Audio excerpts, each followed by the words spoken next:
the South Asian Insider Opinion and News Analysis, exclusively on Ghosh India WebTV. This is Susmita Ghosh, Deputy Managing Editor, India. Is Covid-19 a man-made pandemic? New study breaks up. Covid-19 has caused nearly 4 million deaths from every affected countries on earth in 18 months. Even though it has changed our lives entirely, but the annoying questions yet not changed. Where did it come from? Is it from bats, freezing meat, rats, laboratory, or a sort of heavenly punishment? There are several researches going on to backtrack and find the origin of the SARS-CoV-2 virus worldwide. Among them, a new study conducted by British professor Anders Dalgleish and Norwegian scientist Dr. Birger Sorensen claims that the virus was created in a lab and has no credible natural ancestor. Various news agencies referred to the study and reported it as a creation of scientists who were on a gain-of-function project in the Wuhan lab. The research sheds some light on the controversial COVID-19 origin story. As per the report, the scientists worked with a natural coronavirus backbone from the Chinese cave bats and spliced onto it a new spike.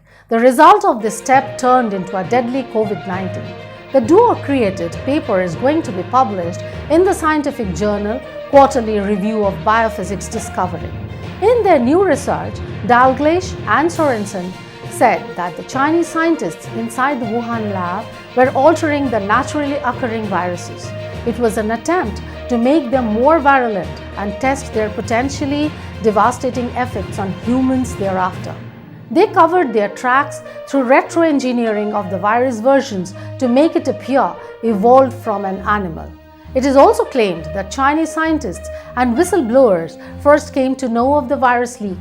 It was even before that the Chinese government had presented a very virulent virus had spread before the world. However, most of them were initially silenced or had disappeared. Scientists Dalgleish and Sorensen did an extensive analysis and research on the SARS-CoV-2 virus samples in 2020 while creating a vaccine when they discovered unique fingerprints in the sample that appeared laboratory altered. Sorensen stated that 4 amino acids on the spike have a positive charge. Hence, the virus tightly clings to the negatively charged parts of a human, becoming more infectious. It's very rare to find even 3 in a row in naturally occurring organisms. Contrarily, 4 in a row is extremely unlikely. The only way to get this if manufactured artificially, reported Dalgleish. Sorensen said that he believes the virus escaped from lower security areas of the institute, where he considers gain-of-function research was performed. US President Joe Biden has ordered the intelligence community to redouble efforts to examine how the virus was originated, including the lab accident theory. The European Union, the UK, Australia, and Japan also seek a deeper investigation into the origin of the pandemic. The compelling report with the evidence suggests that the worst misfortune that brought the world to a standstill is not naturally occurring. More investigations are needed to get a better sense of the origins and what all steps to be taken to prevent the next pandemic.